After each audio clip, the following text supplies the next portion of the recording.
Warwick, what do you see are the main problems of our carbon pricing system? Firstly, I think there's a big misunderstanding by both sides of politics that by introducing this carbon price, Conservatives argue that this is going to cause a major economic disruption and the government says it's going to have no impact. The reality is it's going to have a significant impact in the short term for some industries. And we're already seeing that. We're seeing workers in steelworks, we're seeing workers in aluminium companies seeing their jobs become under threat. We see the government then come in with subsidies to prevent closure in those industries that the carbon price is meant to close, and we get this complete contradiction. So we're likely to get almost no abatement in the short term, big economic costs for very small sectors of the economy, but overall most Australians will hardly notice it at the beginning. But as the economy evolves, we're going to see more and more costs being incurred, and the uncertainty that I worry about is going to be manifest, and so we won't see the investments in new technologies that we need. We'll just see pure economic costs, and that is such a waste of resources. So I think neither side of politics understands really the importance of getting this right. Can you summarise the main features of Australia's carbon pricing system? Well, it's quite a complicated scheme. It started off as a very good idea, but with all the negotiations in the political space, it changed quite a lot from the simple principle to being quite a mess. So in principle there's some good features to this scheme. The problem with the scheme is firstly you have a switch from a known price, which is roughly $28 a tonne on June 30th, 2015, and July 1st it switches to a carbon trading scheme where the price in principle could be $15 a tonne. That means that the value of permits have dropped by 50%.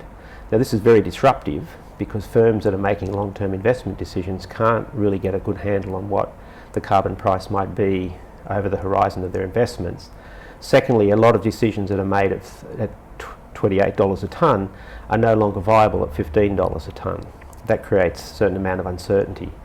When you consider that the major solution to climate change at lowest cost is to get long-term investments in alternative technologies and even in coal and fossil fuel-based technologies that emit less carbon, if that investment is not encouraged, in fact it's actually discouraged by uncertainty, then you're unlikely to get any substantial investments in the short term until after July 1st, 2015. In fact, the investment you'll get will be investment in lobbying to have the scheme destroyed before it actually becomes a binding constraint on industry.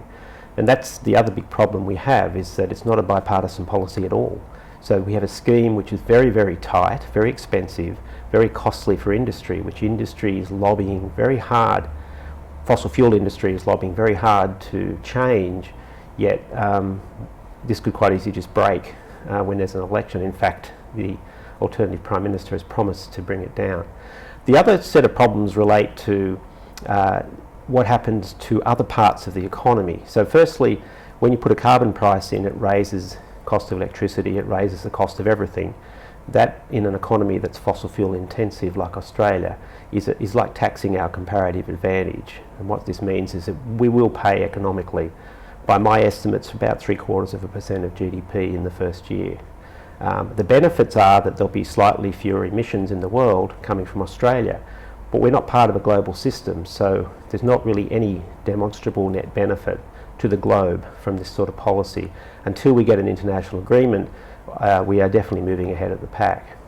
The second problem, which is related to fiscal policy, is that the government, instead of compensating people based on the actual carbon costs in the system, they're predicting these costs using models, and they're paying dollars to households out of a revenue source which initially we know what the revenue will be, but by 2015 the revenue source could have dried up, because by 2015 we don't know what the carbon price will be. So there's a lot of uncertainty for fiscal policy on spending things now when we don't actually know that we have the revenue.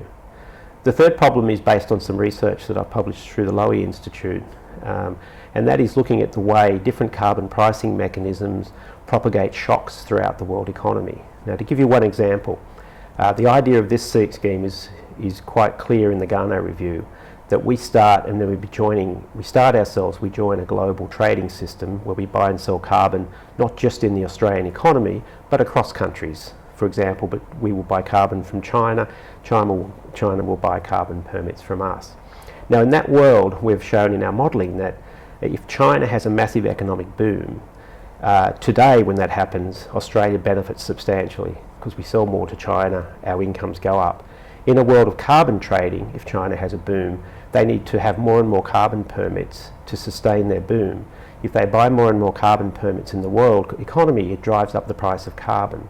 Now, because we use a lot of carbon in our production, our modelling suggests that the positives we get from trading with China are more than offset by the negatives we get from a much higher carbon price in Australia, driven by the Chinese boom. And in fact, under a world of carbon trading, a boom in China can be negative for Australia, whereas under a normal world where we don't have carbon constraints, it's positive. So the carbon trading system for pricing carbon has a disadvantage that the price itself could be very, very high. The alternative is a pure carbon tax, which is where we're starting the system, and you could have a global carbon tax. Now, under a global carbon tax world, if China has a boom, they don't need to buy more permits.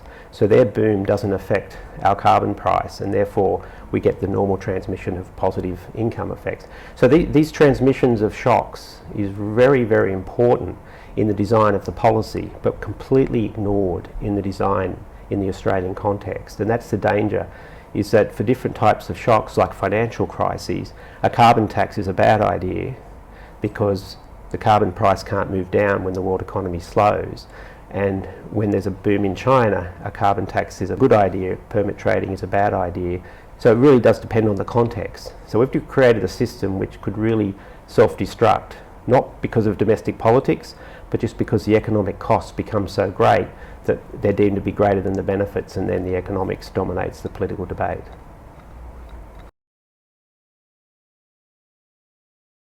A good question is, will the opposition override the carbon tax? It's become such a political hot potato now. I see that they have no choice, but that's unfortunate because it's obvious in all of the work I've seen that pricing carbon is a much better way of reducing emissions than any sort of regulatory approach. The opposition policy, which is a direct action policy, may work for small abatement targets, but if you're talking about substantial reductions in greenhouse emissions, it's very hard to see how that policy can be scaled up. So it is possible it'll be replaced, there'll be a small policy in place, it will be effective at the margin, there'll be small reductions, but if we ever sign an international agreement, which you'd have to think eventually would occur as we get more and more serious climate events in the world, we'll then have to redesign our system again to integrate into a global system, and that's just going to be very costly. And that's the big problem, is we could have done this, I think, at lowest cost, and we could have learnt a lot, and we could have taught other countries how to design these systems in a very low cost and rational way. And we've lost that opportunity now. In the US, I've just come back from Washington and been asked by quite a few people who are enthusiastic about the fact that Australia has a carbon tax. Americans see this as one way of getting a carbon policy because they can use it to reduce the budget deficit. And they're very disappointed when I point out to them that actually this carbon tax worsened the budget deficit. It didn't improve it because there were so many payoffs made to industry and households. There was so much political machinations over the top of rational economic decisions that in the end it worsened the budget, not improved it. And that sort of political dynamic will occur in America just as it did in Australia. So again, we've demonstrated that this is not a good way to solve other problems, and therefore I think actually the carbon tax will be dealt a serious blow throughout the world, given the experience that Australia demonstrates. And for you, how could it be done differently? How can we learn from this? It could have been done very differently. There is a very large academic literature on how to price carbon, and there are many ways to do it, but there are many ways that you shouldn't do it. And Australia, unfortunately, has taken what is the outcome of a political process. I think the advice that was given by various experts was not the best advice. I think the political process has damaged what was a good idea, which actually, unfortunately now, when it is unravelled, will destroy carbon pricing in this economy for a very long time. That means eventually when we do have to start dealing with carbon emissions, it's going to be more costly than otherwise, because very few politicians will want to touch carbon pricing after this particular approach has failed. Now, the Lowy Institute has published quite a few papers, one called Sensible Climate Policy, which I wrote for the Academy of Sciences in 2006, which did look at these issues. And one of the key arguments we made in that was it's not just an economic issue in the design of the system, it's also a political issue that comes about by using economic incentives to actually encourage carbon reduction. What I mean by that is, firstly, have a carbon price which is economy-wide. The second principle is that there should be property rights over carbon. So if people want to create markets to trade carbon, it can't just be trading today. You have to allow people to trade carbon in 10 years' time, 20 years' time, and 30 years' time today. So that we need to have very clear property rights in the same way that we have in other sorts of futures markets. Now, to do that, that means the government has to pre-commit to a particular carbon target, and it has to issue rights to that target today throughout society.